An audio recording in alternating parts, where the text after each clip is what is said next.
This video we're going to be looking at squares and square roots. So our learning goals for this session will be that you need to make sure you know the relationship between a square number and a square, so its physical shape. And you're going to make sure you need to know these terms here. So by the end of it you need to be able to define these terms, and that is square, square root and perfect squares.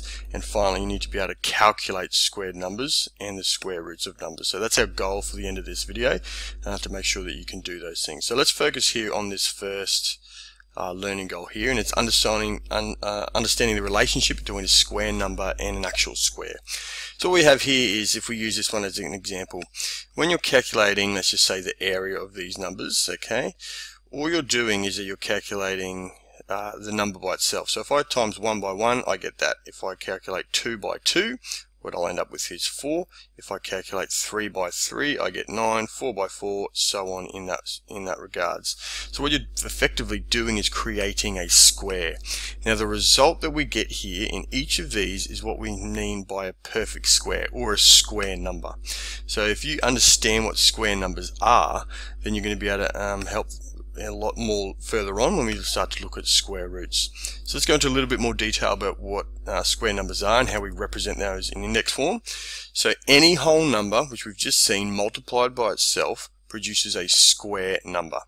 Now the way that we write the square number is simply by putting any base number, so let's just say 7, and you have a square. So timesing that number, the base number, by itself twice is what you're going to get a square number. So this is 7 squared. Now it's important that you write this table here down. So the more square numbers that you know, the easier it is for when we do harder, more complex parts. So if you could just write down the index forms of 1 all the way up to 12 squared, so 1 squared equals 1, 2 squared equals 4, 3 squared equals 9. If you can do that for all these numbers up to 12, you're going to get a good understanding of squared numbers, or perfect squares, as we've seen here in our learning goal. So if you can write these down, pause the video there, write down that table in your book, and that's going to give you a interesting or better understanding of our squared numbers. Okay, now that you've done that, you can go to start to gain a better understanding of how square numbers work.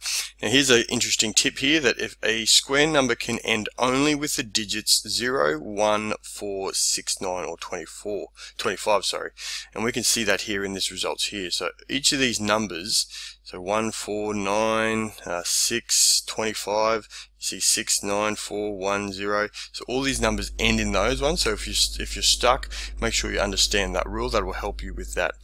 Now the opposite of squared numbers is what we call square roots. So a square root is of a given number is the non-negative number that when multiplied by itself produces the given number. And the symbol that we use is this symbol here. So it sort of looks like the division symbol, except it has a little sort of tick just to in front of that. Now it's effectively the opposite to squared numbers. So you see here the basic numeral is 1, 4, 9, 16.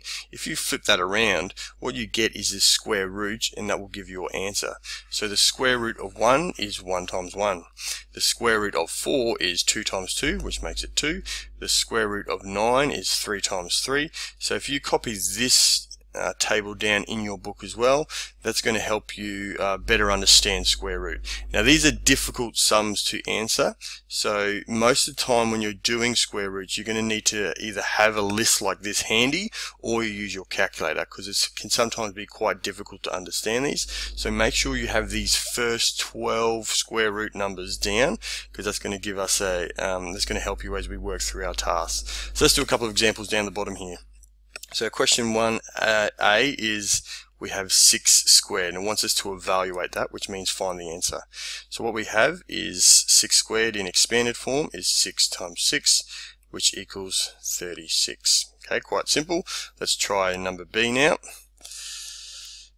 Okay, now I have the square root of 64.